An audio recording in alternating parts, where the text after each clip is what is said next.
Hey, to update your Google Chrome, all you have to do is just to click on the right upper corner on this three dots. Then from here, just scroll down almost at the bottom, go into the help and select about Google Chrome. As you can see right now the Google Chrome is checking the current version. And in my case, I'm up to date. That's also the current version with the official build, 64 bits. And that's the place where you can actually check for the updates.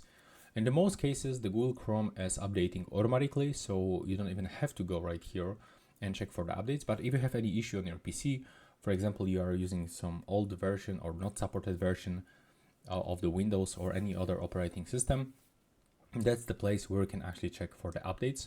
And also, if you want to be sure that you, for example, you are set up your PC, you got the new PC, you set it up, and you want to get the latest version of the Google Chrome. So all you have to do is just open the Google search bar, and from here you can, for example, input the phrase Google Chrome download for PC. And now when you open for this website, that's official Google Chrome website, and when you downloaded this file, you will always get the latest version of the Google Chrome. And that's all right now. Please subscribe to my channel and see you in the next one.